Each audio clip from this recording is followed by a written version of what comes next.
रही लड़की कल मर गई थी, वो देखो जिंदा है, यीशु ने जिंदा किया। लोगों की भीड़ मुझे देखने आई। वो पहला दिन था, 1967 की बात है। 29 दिसंबर को मैंने खड़े होकर सबको गवाही दी, मैं हूँ वो लड़की जो मर गई थी और आज जिंदा हूँ। यीशु ने मुझे जिंदा किया, हालेलुया। और इसके बाद मेरे रिश्तेदारों को बहुत गुस्सा आया, क्योंकि लोगों ने यीशु को विश्वास किया। वो कहते चुप करो, जाके बह जाओ। बड़े आए बहन भरा दो ही प्रचार करना, मारना शुरू कर दिया, लोगों को भी भगा दिया और हमें एक कमरे में बंद कर दिया। कहते यीशु को छोड़ दो, नहीं तो आज तुम्हारा आखिरी दिन है। हमने कहा कभी नहीं। जिसने हमें प्यार किया, जिसने हमें जीवन दिया, हम उसको छोड़ सकते? कभी नहीं छोड़ेंगे। मर जाएंगे लेकिन यीशु को नहीं छोड़ेंगे। और उन्होंने रात के 2-2:30 बजे का समय था, बंदूकें देकर 2 लोग को भेज दिया, इनको मारो और भाग जाओ, हम बचा लेंगे तुम्हें, कोई किसी को पता नहीं लगना चाहिए। रात का समय था, हमारे हाथ पर बांध के मार पीट के एक कमरे में बंद कर दिया था। देखने वाला, बचाने वाला कोई नहीं था। चुपचाप मार के वो भागना चाहते थे। गोलियां से तान दी, बंदूकें। कहाँ है तुम्हारा यीशु? अभी बचा सकता है? हमने कहा बिल्कुल, वो सब कुछ कर सकता है, लेकिन हमारा एक कहना है, मरना हमारे लिए मसीह है, जीना हमारे लिए लाभ है। हम दोनों तरह से खुश हैं। अगर जिएंगे तो मसीह के लिए जिएंगे, और मरेंगे भी तो खूब लाभ है, स्वर्ग मिलेगा। हालेलुया। इससे बड़ी कीमत और इससे बड़ा इनाम और क्या हो सकता है? हम तैयार हैं। और वो गोली मारने वाले थे, अभी निशाना उन्होंने तान लिया था, शूट ही करने वाले थे। गोली निकलने में कुछ ही क्षण बाकी थे। एक आवाज आई, हैंड्स अप। हैंड्स अप की आवाज सुनते ही ये जो ऐसे मार रहे थे, इनके हाथ हिल गए। पीछे घूम के देखा तो पुलिसमैन वहां पर जमा हाजिर थे, और पुलिस वालों ने उनको अरेस्ट कर लिया, बंदूकें छीन ली। हमने आंखें खोल के देखा, सामने पुलिस को देख के प्रभु का धन्यवाद किया। हालेलुया। और ऑफिसर को पूछा, सर आपको किसी ने खबर दी, आप कैसे समय पे पहुंच गए? कहते हमें किसी ने खबर नहीं दी, हमें मालूम भी नहीं था। हम तो नाइट गार्ड है, पुलिस, नाइट पुलिस, और उस गली में जाना था। पता नहीं कैसे हमारे कदम इस ओर खींचे चले आए, और हमने ठीक देखा ये लोग आपको शूट कर रहे हैं। प्रभु का धन्यवाद हो। उनको भेजने वाला कौन था? यीशु मसीह। ठीक समय पे तीसरी बार मुझे मौत से यीशु मसीह ने बचाया। मैंने देख लिया, मैंने पक्का कर लिया, कोई चीज 3 बार पक्की हो जाती है ना, 3 बार। यीशु ने मुझे पूरी तरह से जीवन दिया। मेरे प्यारे बहन भाइयों, मैंने कहा बस मुझे ना ये धन दौलत, ना ये रिश्तेदार, ना ये घर बार, ये ना ये वो चाहिए। मैं प्रभु की सेवा के लिए जाऊंगी। अपनी बाइबल ली, अपने भाई के साथ घर से निकल गए। पुरानी दिल्ली सब्जी मंडी और रेलवे स्टेशन तक जाना था। अपनी गाड़ी में बैठ के वहां तक जाने का सोचा। हमारे पास 2-2 कारें थी, मेरे ड्राइवर लेके जा रहा था। हमारी गाड़ी पर भी हमारे रिश्तेदारों ने 2 बार फायरिंग की, बिल्कुल सामने आके। इधर से एक कार आ गई, इधर से एक कार आ गई। पहले ये वाले आगे आए और उन्होंने हमारी गाड़ी को ओवरटेक करने की कोशिश की, और सीधे बिल्कुल पास में आके जिधर मेरे भाई बैठे थे उनके सिर का निशाना लेके गोली दाग दी। लेकिन जैसे ही गोली निकली, ठीक उसी समय ऐसा लगा जैसे किसी ने हमारा सिर पीछे कर दिया। दोनों भाई के, बहन भाई का सिर पीछे चला गया। गोली इधर से उधर खिड़की में चली गई, हमें नहीं लगी। हालेलुया। दूसरी फायरिंग भी ऐसे हुई, वो भी गोली उधर चली गई, हमें नहीं लगी। तो इस तरह 5 बार हमें मौत से प्रभु ने बचाया। इसी दिल्ली शहर की बात है। वहां से हम थोड़ा दूर था, वहां तक स्टेशन पहुंच गए और सोचा प्रभु जी जहां तू ले जाना चाहता है वहां की गाड़ी हमें दिखा, हम वहीं जाएंगे। तो वो जैसे स्टेशन पहुंचे, आसाम की ट्रेन खड़ी थी और हम उसमें देख के सोचा यहीं चले जाएंगे, प्रभु शायद हमें आसाम ले जाना चाहता है। हमने कभी आसाम का नाम नहीं सुना, कभी गए नहीं, कुछ किसी को जानते नहीं। भाई ने कहा चलो टिकट ले लेता हूँ। जब उन्होंने पॉकेट में हाथ डाला तो उनका मनी पर्स नहीं था। अरे मनी पर्स भी घर में छोड़ के आ गए और पॉकेट में मेरे एक पैसा भी नहीं है, अभी टिकट का क्या करें। ठीक उसी समय यहाँ के एक पास्टर दौड़े आए, उन्होंने बताया आपके रिश्तेदार तलवारें लेकर आपको मारने के लिए आ रहे हैं, आप जल्दी से जल्दी शहर छोड़कर चले जाइए। जैसे उन्होंने आके बोला, हमने कहा हाँ जी हम तो जाने के लिए तैयार हैं, गाड़ी भी तैयार है, लेकिन हमारा पर्स तैयार नहीं है, वो घर में छूट गया, टिकट के लिए पैसे नहीं है। वो तुरंत कहते हैं कोई बात नहीं मेरे पास है, मैं लेके आता हूँ। उन्होंने टिकटें लाई और हमें चलती गाड़ी में जल्दी से उठा दिया और गाड़ी चलती जा रही है। तो भी मेरे भाई ने पूछा, पाजी साहब वहाँ के किसी भाई बहन का कोई एड्रेस है तो मुझे बताइए, हमारे पास तो कोई एड्रेस नहीं है। पाजी साहब को याद था, उन्होंने जल्दी जल्दी अपनी डायरी से निकाला पेपर और फाड़ के उस पर लिखकर एड्रेस देना चाहा और कुछ रुपए भी देना चाहा हमारी जर्नी के लिए, लेकिन वो दे नहीं सके। गाड़ी इतनी फास्ट हो गई, वो देते रह गए और वो भी नीचे गिर गया, हाथ में हमारे नहीं आया और हम लोग उसमें सफर करना शुरू कर दिया, किसी भी एड्रेस के बिना, एक भी पैसे के बिना। कहाँ जा रहे हैं हमें पता नहीं, कितना दूर है ये भी पता नहीं था, क्या होगा ये भी पता नहीं, लेकिन एक विश्वास था, यीशु हमारे साथ है। हालेलुया। प्रभु यीशु ने कहा, तू ना डर ना घबरा, मैं तेरे साथ हूँ और मैं तुझे कभी नहीं छोड़ूंगा, मैं जगत के अंत तक तुम्हारे साथ हूँ। ये प्रभु का वादा है और उसी भरोसे चल पड़े। मैं छोटी थी, अभी कुछ जानती नहीं थी, इतनी बड़ी बीमारी के बाद प्रभु ने मुझे चंगाई दी और मैं ठीक थी, मृत्यु को में से जिंदा किया और इतनी कमजोर थी उस समय, बच्चों को तो खाने की आदत होती और मैं काफी बड़े परिवार से संबंधित हूँ। मेरे पापा डिस्ट्रिक्ट कलेक्टर थे, किसी चीज की कमी तो थी नहीं घर में। कभी भूख नंग क्या होती है मैंने कभी अनुभव नहीं किया, मैं जानती भी नहीं थी, हर चीज मुझे उपलब्ध थी। लेकिन ये पहला दिन था मेरे जीवन का, कहूँ तो परीक्षा। प्रभु के लोगों को प्रभु पहले टेस्ट करता है ना, इंटरव्यू में पहले इंटरव्यू लेते फिर जॉब मिलता है जैसे, और इसी तरह ये हमारा इंटरव्यू कहें या परीक्षा कहें, तो मुझे ये पहला सहना बहुत मुश्किल था। भूखे रहना पड़ेगा, मेरे भाई ने कहा, प्यासे रहना पड़ेगा, देश विदेश जाना पड़ेगा, कोई तो पसंद करेंगे तो ग्रहण करेंगे, कोई नहीं तो धुतकार देंगे। शांता, ये बहुत मुश्किल जीवन है। साधु बनकर जीना, आपने फिल्म में देखा साधु सुंदर सिंह की, मेरे मामा जी की, कितना मुश्किल था। एक जवान लड़का हो तो वो तो सह सकता है, लेकिन एक छोटी बच्ची या 13-14 साल की आपकी बेटियां हैं, आप देख रही हैं, आप बैठी हैं, कितनी कमजोर और नाजुक होती है। और उस हाल में मैं बहुत भी कमजोर थी और मेरे भाई ने मुझे समझाया, शांता बहुत मुश्किल जीवन है, तुम रहने दो, तुम घर वापस जाओ और तुम स्कूल में पढ़ो। मैं कहा नहीं, मैं अब पढ़ूंगी प्राइवेट, लेकिन मैं यीशु की सेवा करूंगी, क्या कितने भी दुख आए, चाहे मुझे भूखा रहना पड़े, नंगा रहना पड़े, लोग मुझे मारे पीटे सताए, मैं नहीं छोड़ूंगी यीशु को, मैं चाहूंगी, मैं यीशु की सेवा करूंगी। जिसने मुझे जीवन दिया है, अब मैं उसकी हूँ, उसके लिए जीना है, उसी के लिए मरना है, नहीं रुकूंगी। और भूखे प्यासे उस ट्रेन में 5 दिन तक हमने सफर किया, एक टुकड़ा रोटी भी हमें खाने को नहीं मिला था और एक बिस्किट या चाय कप भी लेने के लिए हमारे पास पैसे नहीं थे। मेरे भाई ने कहा, किसी से मांगना नहीं है, किसी के आगे हाथ फैलाना नहीं है, देख दिया तो परमेश्वर तब खाएंगे, मांगना है तो परमेश्वर प्रभु यीशु से मांगना है, इंसानों से नहीं मांगना है। मैं कहा ठीक है मेरे भाई। हम इस तरह दुआ करते बैठे रहते, कोई खाना खाने के लगता वहां से उठ के दूसरी तरफ चले जाना या बैठ के आंखें बंद करके दुआ में घुटनों पे बैठ जाना, और जब वो खत्म कर दे तब आंखें खोलते, हम किसी की तरफ देखेंगे भी नहीं, मांगेंगे भी नहीं। इस तरह 1 दिन बीता, 2 दिन बीता, 3, 4, 5 दिन। ऐसा मैंने सोचती हूँ अभी कि मैं अगर उससे प्रभु को नहीं जानती तो शायद मैं जरूर मर गई होती, क्योंकि 5 दिन कोई बच्चा भूखा रहे बहुत मुश्किल है ना। लेकिन मैं प्रभु का धन्यवाद करती हूँ, उसने मुझे ताकत दी। हालेलुया। और मैं इस तरह बैठी रही, सिर्फ पानी पीकर हमने गुजारा किया, मुझे आज भी याद है। और परमेश्वर ने मुझे थोड़ा भी कमजोर होने नहीं दिया। और इस तरह 6ठे दिन हम वहाँ रंगिया जंक्शन असम का पहला स्टॉपेज है, गुवाहाटी से पहले आता है, वहाँ उतर गए। हमने कहा चलो चलो अब कोई चिंता नहीं है, किसी पास्टर के घर या किसी विश्वासी के घर चले जाएंगे और वहाँ हमें खाने को मिलेगा।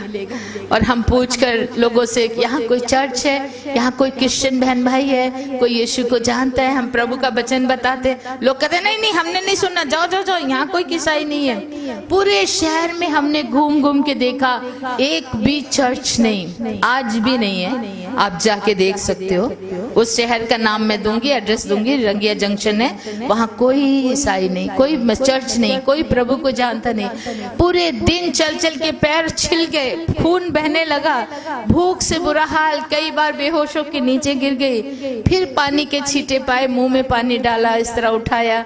लास्ट में हमने कहा कहाँ जाएं, कोई भी ग्रहण नहीं कर रहा है, सब धुतकार रहे थे, जाओ जाओ जाओ, हम लोग ईसाई नहीं, जाओ जाओ जाओ, हमारे यहाँ नहीं। उस समय बहुत अजीब सा माहौल था और हम थक हार के वापस स्टेशन पे आके बैठ गए। स्टेशन पर तो हम बैठ सकते हैं और किसी के यहाँ हम कहाँ जाएं, और बैठ के हम दुआ कर रहे, प्रभु जी पता नहीं तेरी क्या मर्जी है, तू हमें यहाँ लाया, तू ही बता हम क्या करें। जब हम ऐसी दुआ कर रहे थे, एक बूढ़ा आदमी हमारे पास आया, वो बुजुर्ग आके पूछता है किसको ढूंढ रहे हो, कहाँ जाओगे?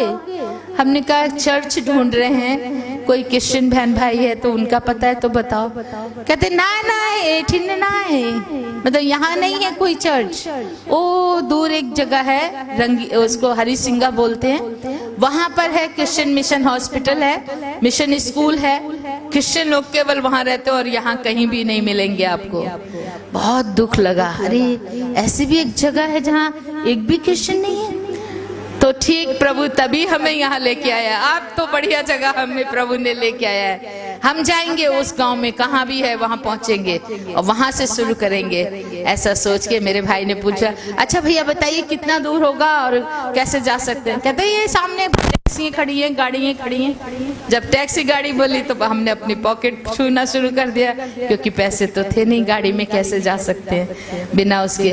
पूछा अरे भैया ये बताइए कि वहां तक चलकर जाने वाला कोई शॉर्टकट है ना? शॉर्टकट है, कितना है? ये जो है रेलवे लाइन, इसके ऊपर ऊपर चलते चले जाइए, बहुत नजदीक है, ज्यादा नहीं है, केवल 10 किलोमीटर। 10 किलोमीटर और वो भी पैदल चलना। मेरे भाई ने मुझे कहा शांता चलो चलेंगे। मैं कहा भैया आप क्या बोल रहे हैं, मैं कभी 1 किलोमीटर भी पैदल नहीं चली। 2-2 कारें जिनके घर में हो, कभी पैदल चलते हैं बच्चे? स्कूल भी जाना है तो कार में ड्राइवर जाके छोड़ के आता था। मैं कहा नहीं मैं नहीं चल सकती हूँ, मेरे में शक्ति नहीं है, मेरे पैर छिल चुके, 6 दिन की भूखी, मेरा मुश्किल है, प्रभु जी मदद करेंगे, मैं नहीं चलूंगी। मेरे भाई ने कहा अच्छा चलो तो प्रभु से मांगते हैं, प्रभु मदद करेगा, वो आशीष देगा। और मेरे भाई ने मेरे सिर पे हाथ रख के दुआ की, प्रभु मेरी बहन को शक्ति दे, हम चल के वहां जाएंगे।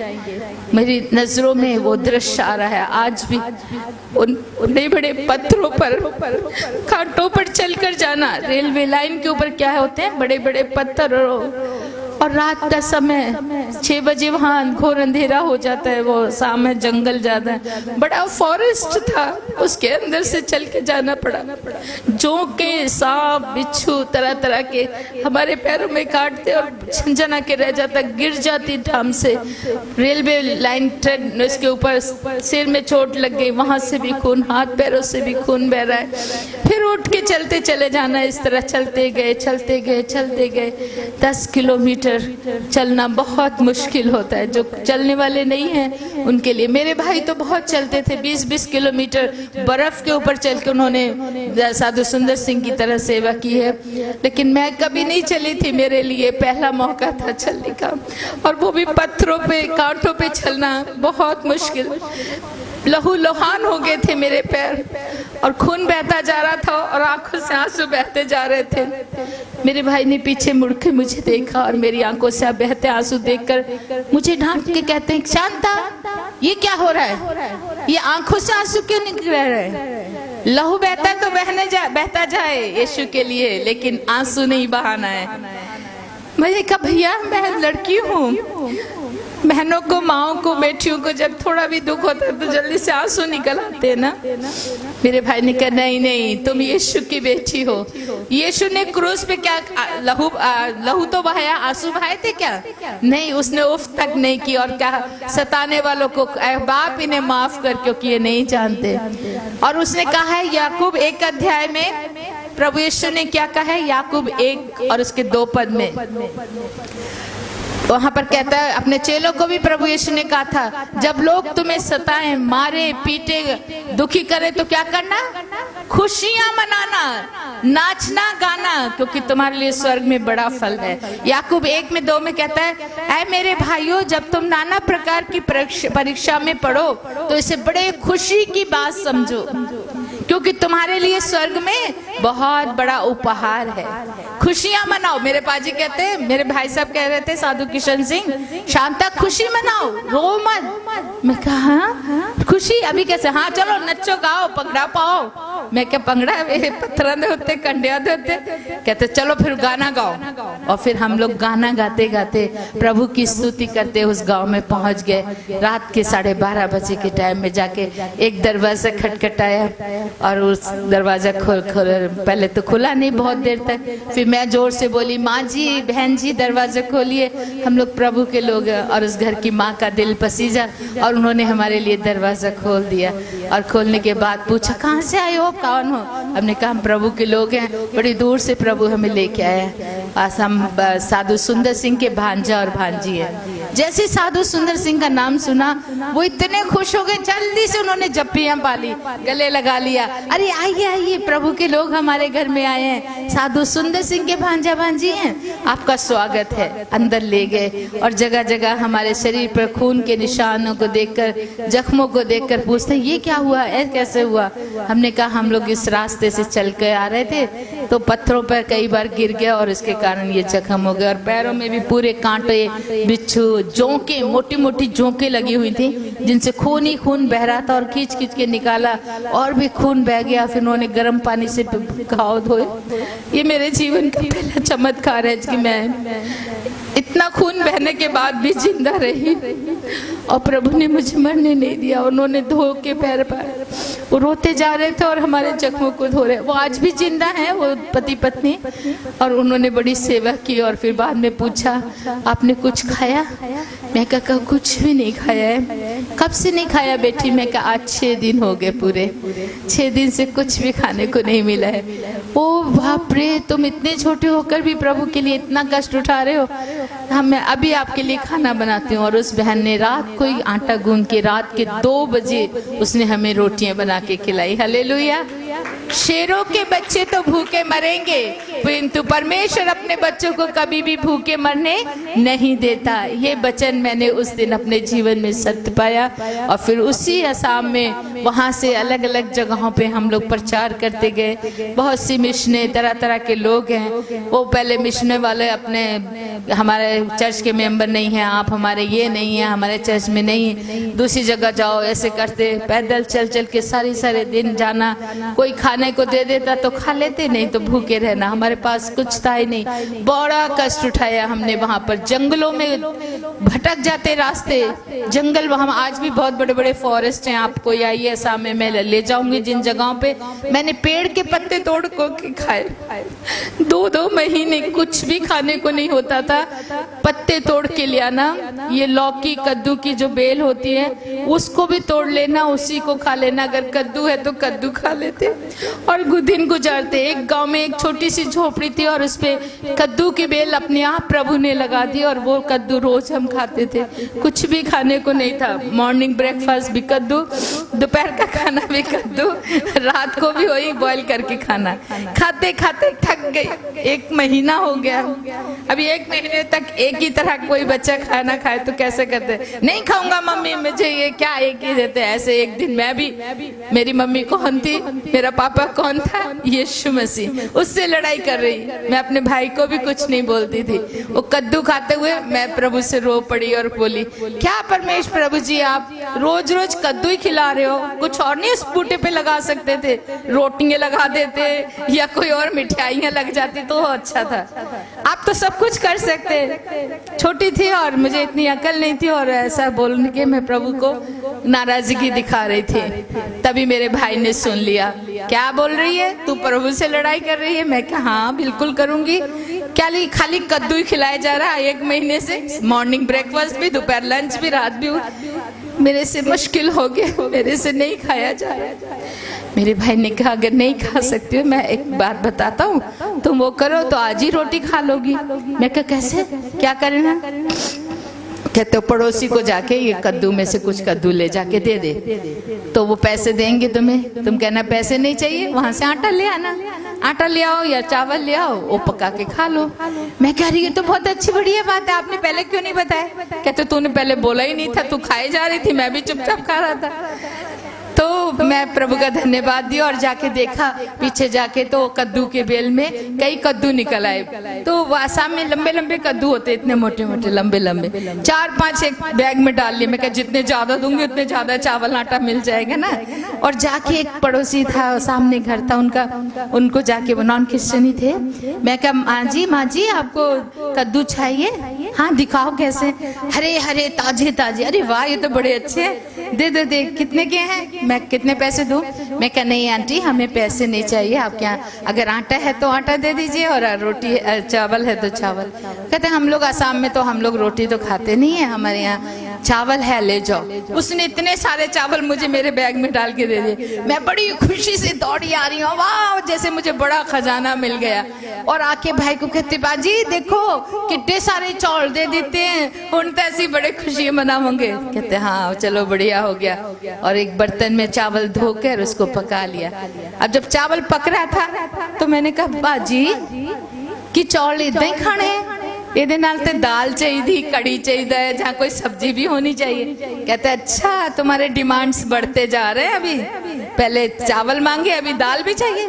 तो मैं कहा हाँ मुझे तो दाल खाने का मन कर रहा है, चलो ठीक है हम बना देते हैं। मैं कहा आप कैसे बनाएंगे दाल?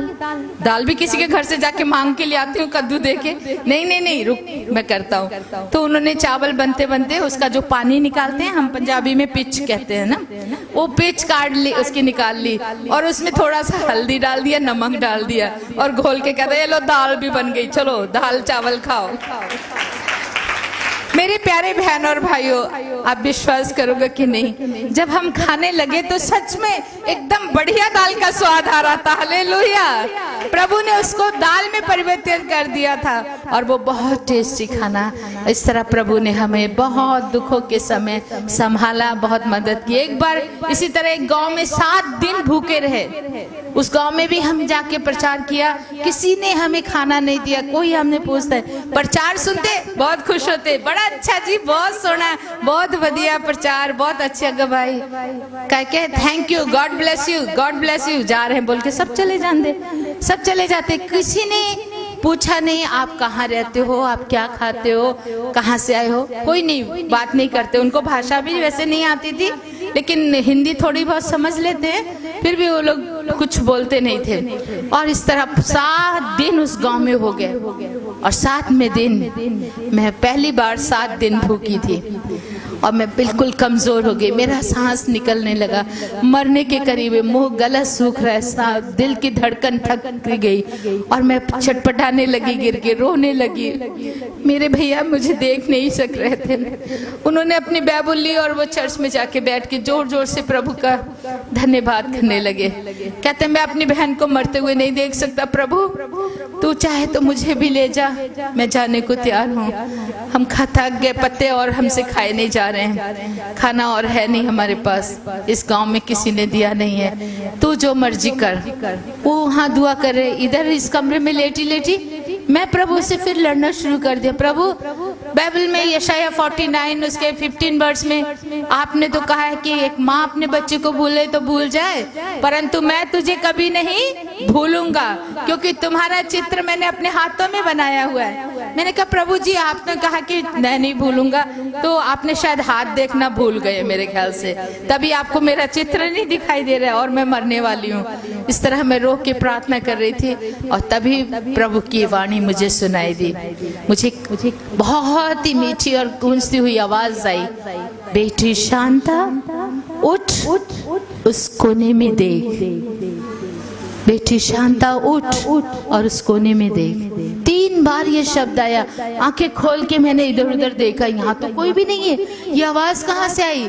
तभी मुझे याद आया, अच्छा सैमुअल की तरह शायद परमेश्वर मेरे से बात करना चाहता है। और मैं उठ के बैठ गई घुटनों में। मैं कहा प्रभु बोल, मैं सुन रही हूँ तेरी दासी। तब तीसरी बार आवाज आई, शांता उस कोने में देख। मैंने देखा, कहाँ देखूं, कौन सा कोना देखूं? ऐसे ही देख रही थी, अचानक ऊपर से एक लाइट ऐसे चमकी। मैं और ज्यादा डर गई, ये क्या लाइट है? और वो लाइट एक कोने में गिरी। जिस झोंपड़ी के अंदर हम ठहरे थे, एक साइड कोने में बोरे बारे बस कुछ जबड़ा सामान पड़ा हुआ था, जो उनके चर्च का स्टोर हाउस का सामान था, वो एक साइड में पड़ा हुआ था। मैंने कहा अच्छा प्रभु इधर मुझे कुछ दिखाना चाहते, मैं देखूंगी। और धीरे से मैं उठ के गई और वहाँ कपड़े उपड़े थे, दरियां दुरियां हटाई, एक बोरा मिला, उस बोरे में कुछ बंधा पड़ा था। मैं कह रही इसके अंदर कुछ खाने का होगा, और बोरा खोल दिया। खोलने के बाद उसमें एक डिब्बा निकला, दूध का टीन का डिब्बा। उसको हिलाया तो उसमें आवाज आने लगी। ओ मैं समझी अच्छा ठीक है, शायद इसी में कोई चना वना खाने की चीज होगी, पहले कोई रहता था उसका सामान है, इसमें बर्तन वर्तन भी थे। उसको खोला और डब्बे को देखा। जब डिब्बे को खोल के देखा तो उसमें इतने से चावल थे, और उन चावलों को देख के मैं प्रभु का धन्यवाद पिता परमेश्वर, तू मुझे भूखा मरने नहीं देता, इसलिए तूने ये चावल मेरे लिए रखे।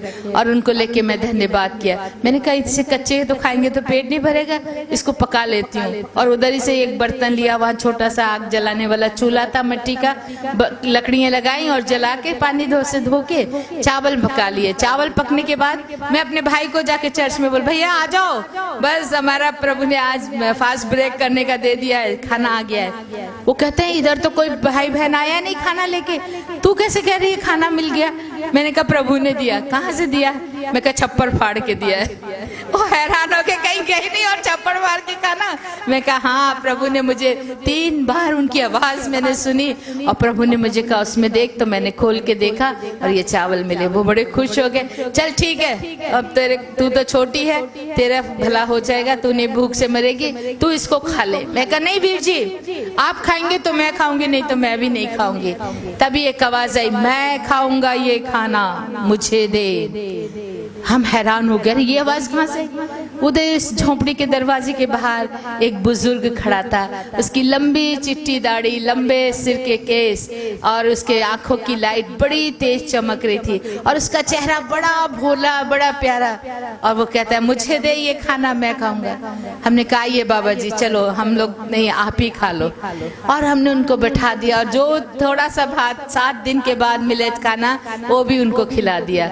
और है क्या? हमने कहा नहीं जी और नहीं है। फिर उन्होंने पानी मांगा, पानी दिया। पानी के बाद मेरे भाई को कहते हैं साधु किशन सिंह, आपका एक जोड़ा वस्त्र मुझे दो, कपड़ा दो। मेरे भाई ने अपना कुर्ता उतार के उनको दे दिया, लीजिए। और कोई कपड़ा था ही नहीं चेंज करने के लिए, उसी को रात को धोते थे, उसी को पहनते। इवन मेरे पास भी एक ही ड्रेस कपड़ा हमारे पास नहीं। मैं सोच रही थी, मेरे भाई ने तुरंत अपना कमीज उतार के दे दिया। बूढ़े भाई ने पहन लिया। बाद में कहता है नीचे वाला भी दे, ऊपर का ही खाली दे के नहीं होगा। मेरे भैया ने चद्दर बांधते थे जट्टों की तरह, उन्होंने अपनी चद्दर भी खोल के उनको दे दी, वो भी पहन लिया। फिर भी हमें नहीं छोड़ा। कहता है अभी 1 रुपया दो शांता, तब मैं जाऊंगा। मैं कहा बाबा हमारे पास 1 पैसा भी नहीं, अगर पैसा होता तो हम भूखे रहते 7 दिन। मेरे भाई ने कहा नहीं शांता ऐसा मत बोलो, आप देखो कहीं मिल जाए तो दे दो, नहीं तो माफी मांगो। मैं अभी कहाँ ढूंढूं? मेरे पास बाइबल थी। मैंने कहा प्रभु जी शायद ये कोई परीक्षा है, अपनी बाइबल को खोल लो। बाइबल को जैसे खोला, एकदम नया 1 रुपया का नोट। वो मैं कब रखा मैं नहीं जानती, लेकिन नया नोट देखते मैं खुश होगी।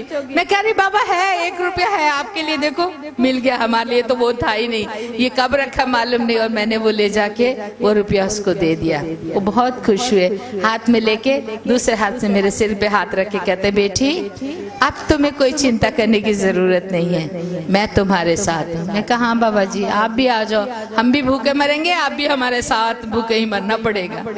वो हंसते कहते नहीं तुम नहीं समझी अभी। तभी वो कहता ठीक है मैं चलता हूँ। वो बाहर निकले, गेट के बाहर, हम भी निकल गए। 2 जवान बाहर खड़े हुए पेड़ के नीचे, वो भी देख रहे थे। सामने खड़े होकर बुजुर्ग बाबा मेरे भाई को कहते हाथ मिला बेटे। मेरे भाई ने अपना हाथ उनके हाथ में दिया और मैं भी उनकी नजरें ऐसे उनके नजरों से मिलाई। मुस्कुराता चेहरा, सुंदर आंखें, और बहुत प्यार से बोलते, बच्चों अब तुम्हें कोई दुख नहीं होगा, मैं तुम्हारे साथ हूँ, मैं तुम्हारे साथ हूँ। ये शब्द खत्म ही हुआ और वो बाबा अचानक ऐसे जाते जाते कहाँ गायब हो गए पता नहीं।